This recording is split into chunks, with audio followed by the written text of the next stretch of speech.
So this was a set of preliminary drawings that I had done when I first started or I guess midway through my research, but specifically looking at the dimensioning of objects that you would find inside of a carceral environment, specifically the Laval immigration detention center. So essentially, these were a set of drawings. The one on the left is a wall section, so a section like a kind of architectural section through the window, a stud wall, and as well as the exterior cladding. Whereas the others on the right were a series of what I called devices. And I guess the reason I'm starting off with them at the beginning of my presentation today was because I became interested in the way in which the space of the detention center controlled the body through these devices or through a person's relationship to these rather mundane or banal items. And so many of these you would purchase, or architects would purchase from a catalog, an order, for the furnishing of the immigration detention center itself. But I thought that the kind of materials that were being used, the kind of dimensioning of these things, the fact that, for example, the chairs themselves are bolted to the floor and attached to the table, or that the mirror, for example, would be shatterproof and made from a material that would not be glass, speaks to the way in which the relationship of the body becomes altered in this kind of architectural space. And so I just wanted to start off maybe by visiting a quotation. As Joyce mentioned, I've also been recently teaching undergraduate course, and which specifically looks at subjectivity and property. So I've been trying to now bring some of that research into this past work, but in particular, looking at the work of Winona LaDuke and Deborah Cowan in their article, Beyond Wendigo Infrastructure, Wendigo specifically looking at the way in which infrastructure often enforces a kind of settler colonial state. And they write, thinking with struggles like these against the carceral border regime and with others that implicitly or explicitly center socio-technical systems, we've offered a way to diagnose the contemporary crisis as not only colonial and capitalist, but as infrastructural. We've outlined how the expansion and reproduction of settler colonial systems of value are literally, physically enabled by infrastructure. We have furthermore tried to suggest that it is not only the technical or physical aspects of coloniality that rely on infrastructure, feelings, ideas, attitudes that produce racism and white supremacy are also material systems of social reproduction that sanction the extension of the means of life to some, often through their withdrawal from others. So I think that quotation in many ways sort of sums up the way in which my kind of analysis or reading of immigration holding centers or the kind of approach, as in sort of this architecture that again sort of withdraws life from others while being inconspicuous in multiple ways within our contemporary society. So previous to, I think, and it's just important at the beginning of this talk to maybe note that, because I think now most people have a sort of sense of what an immigration detention facility is or what immigration detention means. But sometimes I think people often forget that immigration detention is a relatively new phenomenon. And Canada as a sort of settler colonial country has had a long history of being exclusionary, especially on racist grounds, through the way in which it's built architecture and infrastructure, but also the way in which the country has had sort of a focus on, or been premised, I should say, on this notion of land ownership and settlement. So previous to our existing systems of immigration detention, Canada shaped itself through selective settlement, allowing some people to cross its borders while rejecting others that the country deemed undesirable. And so in particular, mostly Western European groups were actively recruited as desirable settlers and were given land rights and property ownership as incentives to occupy and settle land. And this was employed as a strategy to maintain British sovereignty over what was perceived as neutral territory or territory with no pre-existing ownership, as the national identity of a settler nation state is entirely wrapped up in this concept of property ownership as a signifier of those with power and those without. And it's just worth noting that, for example, in the early 20th century, Black refugee families who were fleeing lynchings in Oklahoma tried to immigrate to Canada on the grounds of asylum, and they were refused. And this was even though the Immigration Act made no explicit references to which races should be admitted. But officials were instructed to refuse Black people on medicinal grounds, flagrantly claiming that they would be poorly adapted for Canadian climate. I put that in quotations. When racialized migrants were admitted into the country, it was often only to perform dangerous labor essential to the expansion of the settler nation. So for example, Chinese workers performed much of the labor necessary to construct the Canadian Pacific Railway, yet were not offered the same rights to property and land as white European settlers. The construction of the railway in particular was used in the genocide of Indigenous peoples, both through its support of the military infrastructure that it supported, as well as the intentional slaughtering of the buffalo herds that its construction allowed for. And then another example of what would be, I guess, now known as interdiction, or refusing people at, or the process of sort of turning people away before they can actually enter the country, was this well-known event in 1914, when a series of Sikh refugees landed on the shores of British Columbia, and the ship was docked in the bay outside Vancouver for 2 months before it was eventually turned away.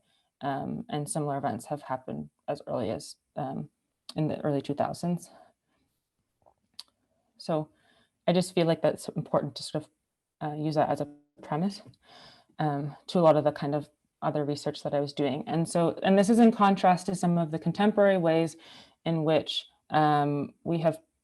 we as a settler nation state have presented ourselves on a world stage, both through this contrast between Justin Trudeau saying that for those fleeing persecution, terror, and war, Canadians will welcome you regardless of your faith, in contrast to also many asylum seekers crossing at Roxton Road, and then the expansion of the Laval immigration detention that occurred relatively shortly afterwards, and the renovation, the new construction in response. So these are some photographs I took actually in 2018 while I was doing this research. This is actually the Toronto Immigration Holding Facility, which is out by Toronto Pearson Airport. And as you can see, it's sort of sited on this industrial road and relatively inconspicuous. And I use it sort of as an example to show the way in which migrant detention facilities become obscured, not just within our kind of imaginary, but also quite literally in terms of where they are sited and where they're located in our cities. So often they're placed in far-flung suburban areas, obscured by layers of fencing, but then also the language that we use works to kind of hide these spaces, thereby also hiding the people that are held within them. So, for example, bureaucratic euphemisms such as immigration holding centers, which is how we call them in English in Canada. So IHCs, or processing centers in the United States, or reception centers in many European countries. This kind of language misconstrues their function. And so in Canada, few, if almost no photographs exist of the interior architecture of these spaces. And it's very hard to kind of find images that are publicly available. And in part, yes, is to, or I guess the government often uses this as a kind of way of saying it's for protection of privacy. However, media access is highly restricted, as well as access on the part of researchers. And so this kind of lack of imagery, in contrast to, let's say in the United States, where many images were circulating in the media, and there was sort of this led to, in some cases, more widespread attention around what was happening at the border. Although I think in recent years, it's become evident that there hasn't been this hasn't actually always resulted in legal action. Here, that's not the case. And so one thing I argue is that this kind of paradigm reinforces how these buildings are also discussed and designed within professional architectural practice, as many architects relinquish their own accountability for their involvement in the design of these buildings and these infrastructures that perpetuate a narrative that forced migrants are illegal and deserve imprisonment. So, for example, the last that I checked, the Laval Immigration Holding Center does not appear on the May Architects website, nor the Cherchant Thompson architects who worked on kind of the initial preliminary design for the project. Or it's not the preliminary design, excuse me, but the kind of initial design that I'll show a bit later, that a lot of that my film was kind of premised on. And so in 2017, the Canadian government invested an additional $138 million into the National Immigration Detention Framework. And while they say in many ways it's to kind of reduce immigration detention, clearly the kind of rapid construction of many of these centers proves otherwise. So this is also another image of the Toronto IHC under construction. So while a new center was being built in Quebec, the Toronto Detention Center, which was built in 2013, was already being expanded.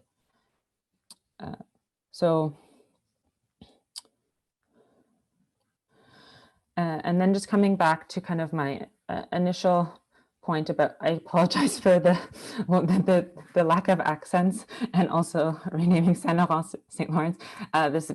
These maps were in an American publication, so they insisted on the English spelling.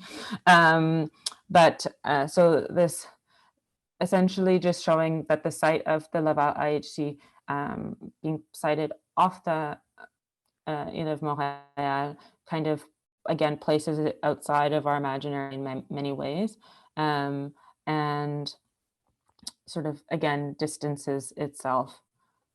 And although a lot of the government rhetoric around the new detention center was that it's supposed to provide a more home, I'm putting some quotations, home-like environment, be less institutional in nature, the reality is that it's sited in close proximity to several provincial and federal correctional facilities. So number one being the existing Laval IHC, and then, or Immigration Holding Center, and then site two being the Leclerc prison, provincial prison for women, and then sites 3 and 4, the Federal Training Center.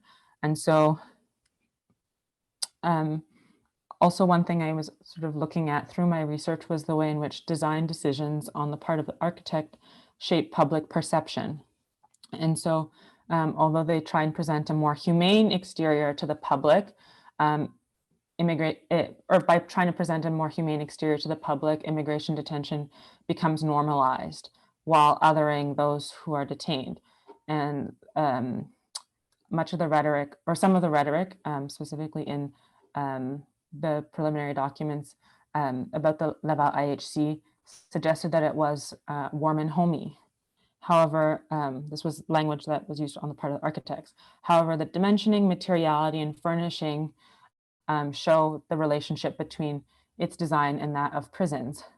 And this is reinforced by the capsular nature of the building itself, which segregates different groups of men, or sorry, different groups from each other. So men, women, and women with children with separate accommodation blocks. And the blocks and the proximity between the Laval IHC and other sites of incarceration, as I previously mentioned, indicates again that those who are detained are being criminalized regardless of this new rhetoric surrounding the facility. And so while the principles for the IHC design specify that this facility should not present itself to the public or detainees as a correctional institute that is non-institutional in its design, its siting and architectural details indicate otherwise. So this is a plan that some of you may already have seen that circulated on the internet a couple of years ago. And it was specifically within the schematic design report, which was the report that was initially prepared to hire architects. So essentially, Chernoff Thompson Architects, as I previously mentioned, they designed the IHC in Vancouver, and then they were hired to essentially design the Laval Immigration Detention Center based on similar specifications. But then a local architect based in Montreal needed to be hired, which is then how LeMay became involved. And so this was the design that they had presented in this schematic design report. However, I will say that the design has changed quite a bit from this initial plan, but this was what I based a lot of my initial research on because I had done an access to information request to the Canadian government, which took actually 12 months to get. And so then part of my project became really actually about, in some ways, speculating about what the interior of the detention center was like, given that so little information was actually available about it. And so it became actually more about the fact that when information becomes inaccessible, how do we kind of try and understand or unpack what is actually going on inside? And so I basically ended up using these kinds of plans, and then also at points meeting with different professionals who had either social workers or psychiatrists who worked with detainees and been inside the centers and could actually tell me a little bit more about how the spaces functioned and operated. Can you still hear me? I feel like I cut out for a moment, so okay. So this is a more updated massing of what the new center will look like. And this I obtained through this access to information request. So after many months, I asked for updated plans, and I recently did a request. I shouldn't say recently, I did one at the beginning or early last year. So hopefully I will be receiving that one soon with more updated information. But this one, took about a year to get back from Canadian Border Services Agency. And so they wouldn't give me plans, but they did give me this sort of updated shape of the building, which allowed me to make some assumptions, I guess, about how it worked. So the fact that this kind of new or front administrative bar in some ways acts as a kind of barrier or fence, and again obscures a lot of what's going on behind it. And then you see in the front, in the foreground, all of these trees in the parking lot, which again kind of obscure the building and work to kind of soften the architecture. But you'll notice that, and I actually believe that this was intentional and not just how this appears in the rendering, but that there are no trees elsewhere. So there's no trees, for example, in the detainee yard, but the only trees that actually exist on the site are for the purpose of landscaping it to the public. And so historically, certain architectures act as mediums for translating political forces into designs with embodied realities for people. From public restrooms to psychiatric hospitals and prisons, architecture is instrumentalized as a tool to exercise control over the body's freedom of movement. The infrastructures of immigration detention are another such example, enforcing power relations and upholding the global north as an attractive place that has the capacity to select between desirable immigrants from wealthy capitalist nations and those deemed undesirable. Often individualized from racialized groups, the undesirable figure holds no rights or privileges within the state. The forced separation of individuals without status from the general population and the arbitrary imposition of indefinite periods of waiting both legitimize the migrants' illegality and necessitate the construction of the facilities. Architecture then becomes not separate from the legal frameworks that help shape buildings. In the case of immigration detention, design supports or bolsters policy, reinforcing the ideologies that initially ushered them in to begin with. Laws may shape the ways in which these spaces are designed, but their architecture institutionalizes the criminalization of forced migrants. So one thing I was looking at was the way in which, although again, like I say here, policy shapes maybe how the building itself appears, by having these buildings in our society, we are reinforcing this ideal that this criminalization is okay and that is accepted in sort of mainstream consciousness. And so coming back to this idea of devices and control over the body itself. So this was then I sort of placed the scale of the body in relation to the devices that I mentioned at the beginning. And so these were adapted from Ernst Neufert's Architect's Data, which is a kind of standard design manual that many architecture students use and have used for many, many years. Although it was initially published in 1936 in Germany, so it also has kind of an interesting political history. But the cultural connotations that are embedded within these devices relate to prison design, as most are employed in the construction of penitentiaries. However, in this context, they have been repurposed for surveillance and control. The rhetoric surrounding the Laval IHC suggests it is warm and homey. However, the dimensioning, materiality, and furnishing elucidate the relationship between its design and that of prisons. And this is reinforced by the capsular nature of the building itself, which segregates different groups within separate accommodation blocks. And the blocks hold shared washrooms, living areas, and bedrooms, which are subsequently divided into cellular space, as I previously mentioned. In her graphic novel, Undocumented, The Architecture of Immigration Detention, Ting's Chak, an artist and researcher also trained as an architect, illustrated the ways in which anthropological and ergonomic minimums become dimensions to determine the smallest area of habitable space, ideals which have been transferred from the domestic interior into the carceral one. The legacy of the modernist principles of existence minimum, which was initially developed by Ernst May, an architect who designed workers' housing, can be traced to the ways in which the cell is dimensioned and designed in contemporary practice.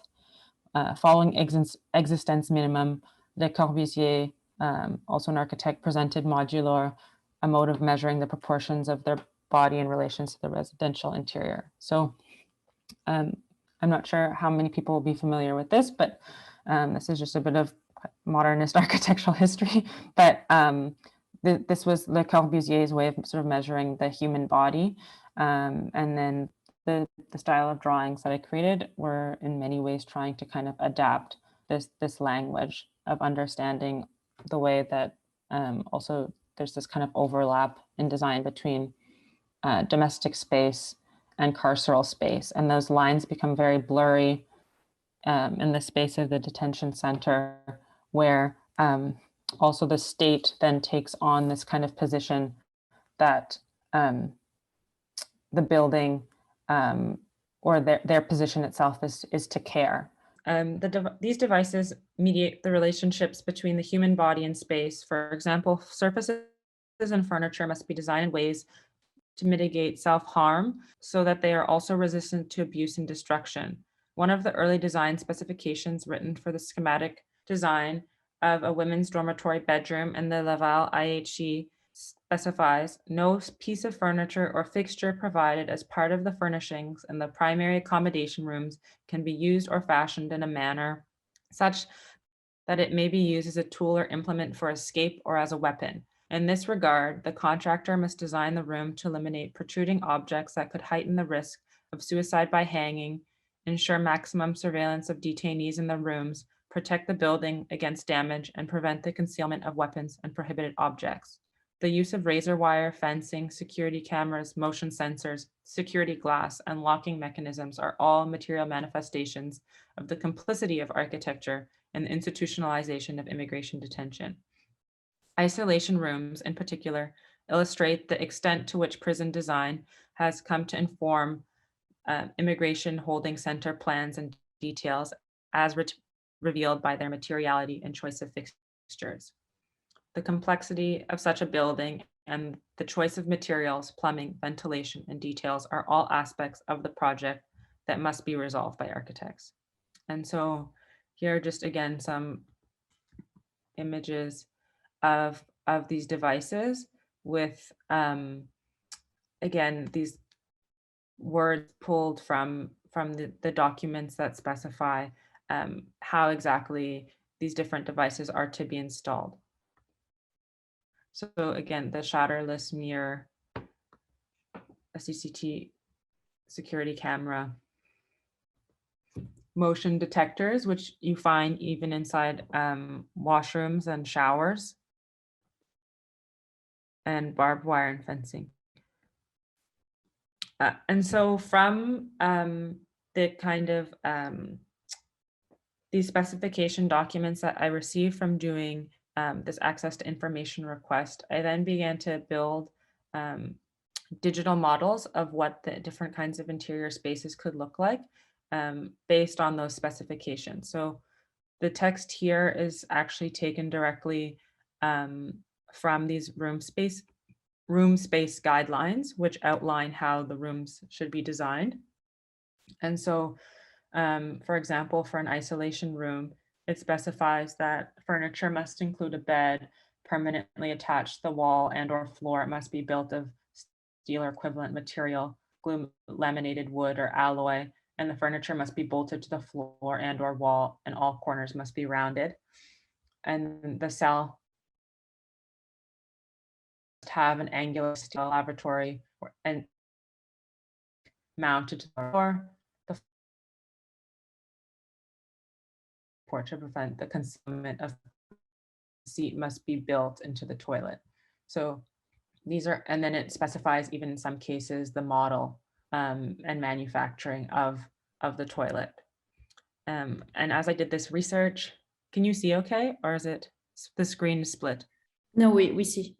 Okay, so here these were kind of initial studies that I did, but where I was comparing the guidelines from federal correctional services. So these are actually the documents that were that Federal Correctional Services Canada uses for the design of cells to the Laval Immigration Holding Center plans.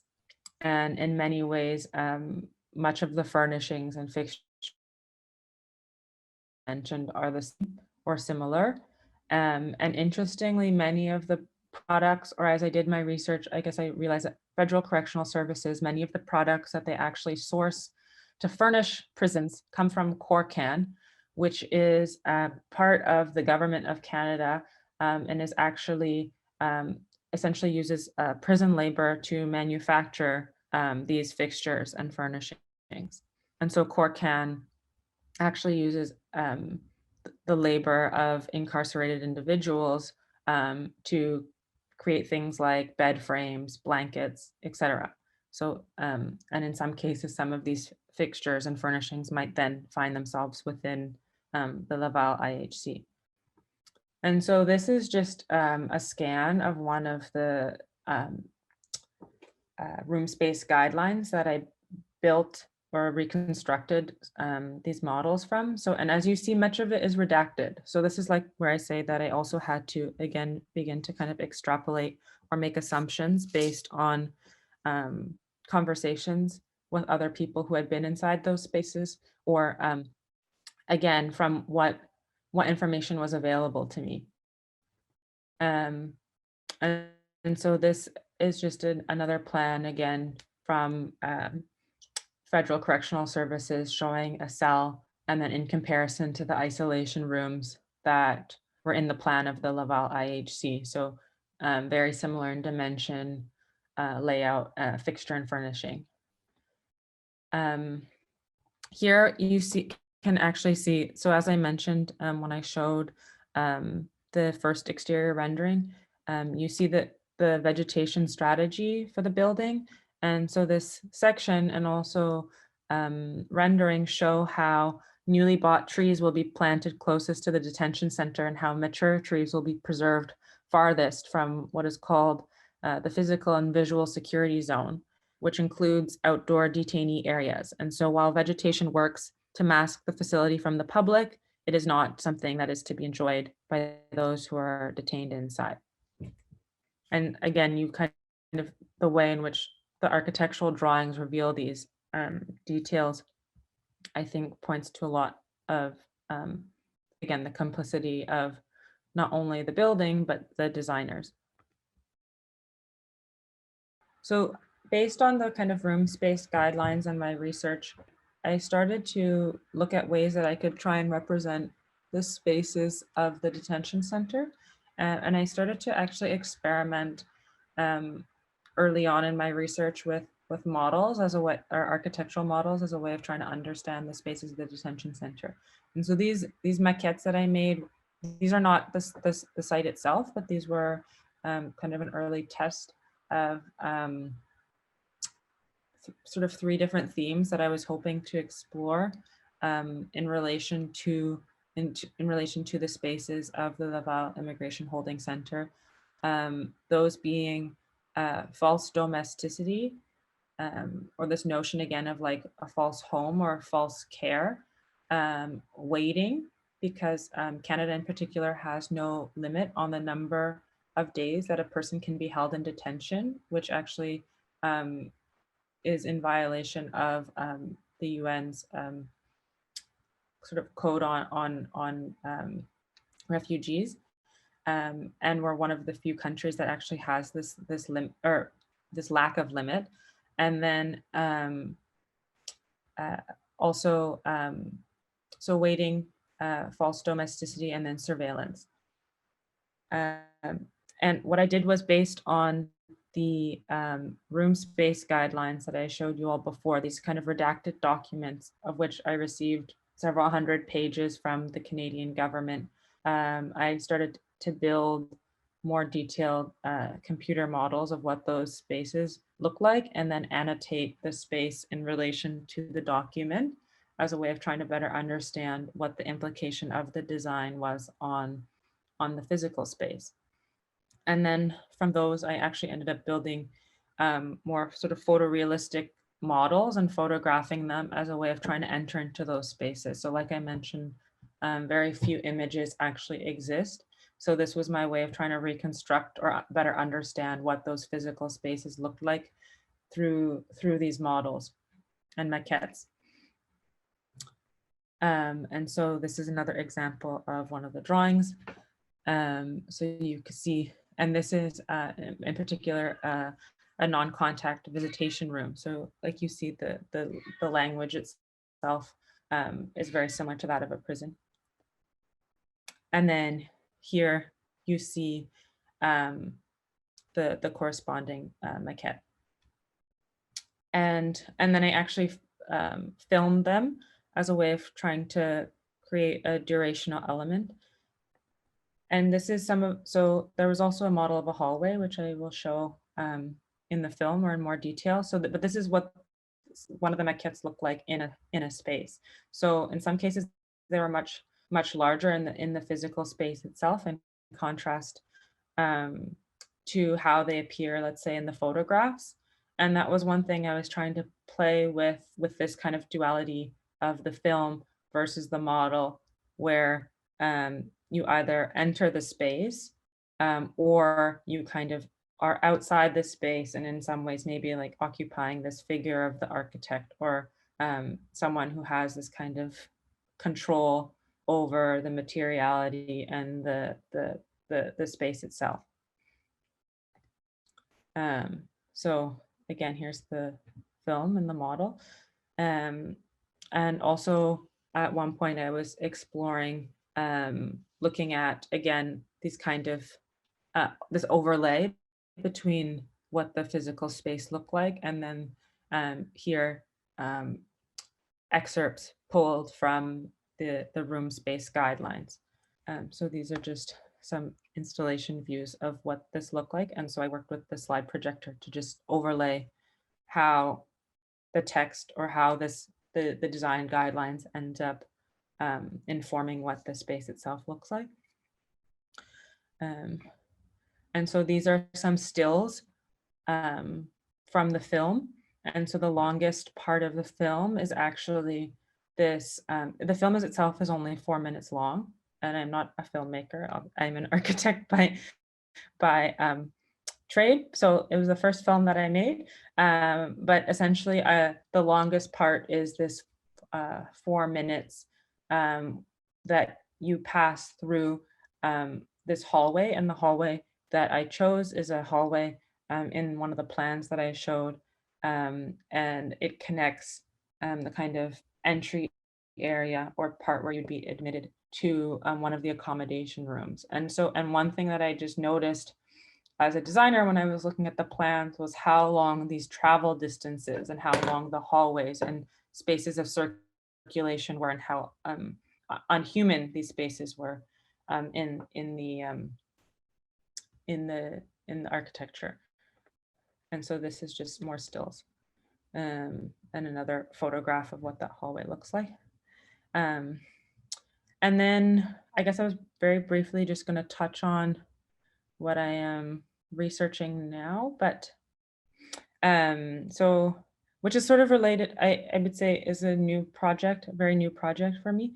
But I've recently been examining, working with digital collage to look at my own family's history of migration. So I am of half Jamaican, half Dutch background. And so I became interested in the way, though, that seeds and fruits and plants in particular can sort of trace diasporic journeys and look at the way in which actually, in many ways, people who were enslaved and taken from West Africa to the Caribbean, to South America and Brazil, to North America, worked as botanists and actually brought with them plants from the African continent, and the way in which seeds actually then trace these movements and journeys, and the way in which actually in some ways these movements become expressed through architecture. So this is in this collage here, you actually see this is a booth at a world fair that was a kind of like imperial or colonial fair that was held in England, and the way in which Jamaica then becomes represented within the colonial imaginary as this sort of bountiful and lush tropical environment. But and while many of the plants that grew in these places then became attributed to colonizers, it was actually people who brought many of these seeds to these places and allowed for these plants to grow and propagate.